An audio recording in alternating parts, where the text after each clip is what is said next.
We all face these moments in life, right? These challenges that can feel, well, just completely overwhelming.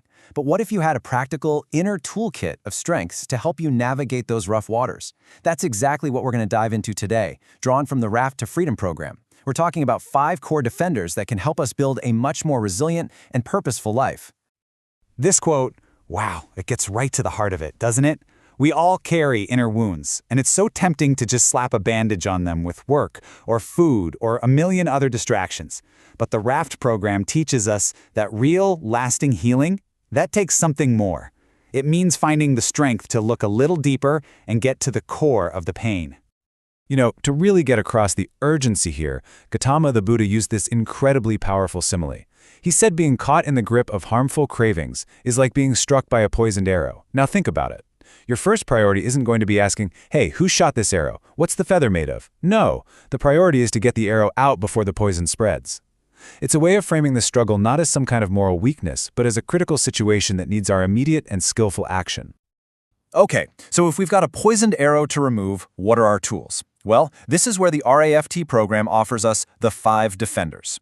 I want you to think of them as the surgeon's instruments for this very delicate, very personal operation of inner healing. They're the skills we need to remove that arrow safely and effectively. So let's meet this inner team, shall we?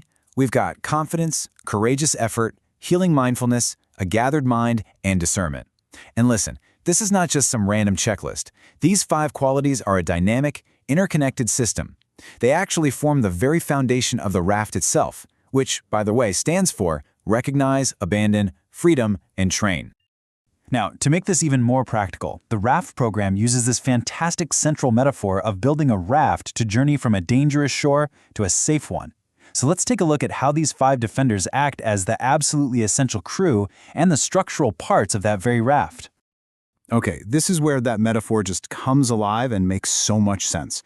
It translates these kind of abstract qualities into really practical roles. So, confidence, that becomes your belief in the journey itself. Courageous effort is your skilled crew, the ones doing the hard work. Healing mindfulness, that's your vigilant captain. A gathered mind is the keel, the part that gives you stability. And discernment, well, that's your map and your compass, your absolutely essential navigational tools. So let's look a little closer at confidence. And we're not talking about some kind of blind faith here. It's a steady, conscious decision to point yourself toward what heals. It's the compass that, even when you're in the middle of a storm, reminds you where you're headed and reassures you that this whole journey is worthwhile. It's that quiet trust that a safe shore isn't just a fantasy, it's possible. Next up, we have courageous effort. And again, this isn't about grand, heroic, movie-style gestures. Not at all. It's about the small, next wise step. It's that willingness to just do the next right thing, even when you feel tired and worn out. And the really crucial insight here is that energy follows action. It doesn't come before it.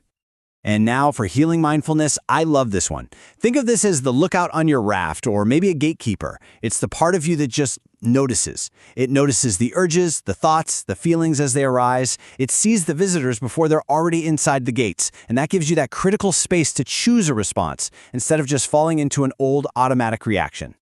This brings us to a gathered mind. You know when the inner seas get all choppy and chaotic? This is your ballast. It's what gives your raft stability. It can be as simple as just focusing on your breath for a moment or feeling your feet on the ground. By steadying the mind, you create this calm, stable platform where clear, wise choices actually become possible again. And finally, we have discernment.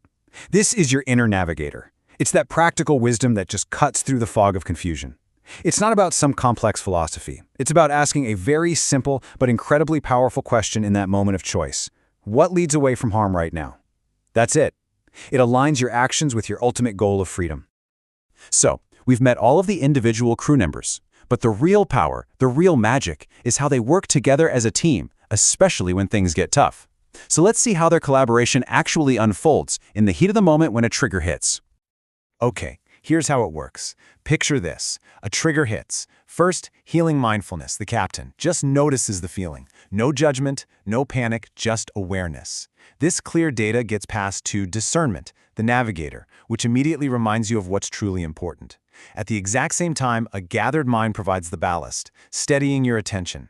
Confidence keeps that compass pointing true north toward freedom. And with all of that support, courageous effort is now free to take that next small, wise step. It's this beautiful, collaborative process. And the key takeaway here is that these 5 defenders, they start out as fragile potentials, but with consistent practice, just like exercising a muscle, they transform. They become these reliable, embodied strengths, or powers, that can stand steady under any pressure. So you're not just assembling a raft, you're making it truly seaworthy, ready for any storm. Of course, it's really important to mention that all of these concepts we've explored today are grounded in the Raft to Freedom program, which is just a wonderful, comprehensive guide for moving from suffering toward well-being. And you know, the entire 67-chapter workbook, written by Dr. Catherine Jacob and Vince Cullen, is made available completely free of charge. You can find it and explore this work so much more deeply at rafttofreedom.org. So, as we finish up, here's a question for you to reflect on, just for yourself. Looking at this inner crew of yours, which defender feels the most present for you right now? And which one might need a little more care and attention to really strengthen your raft for the journey ahead? This final quote from the great teacher Ajahn Chah just reminds us why all of this matters so much. The 5 defenders aren't optional extras. They are all essential. They absolutely must work together, supporting each other, as we make our way toward that safe shore. Thanks so much for joining me today.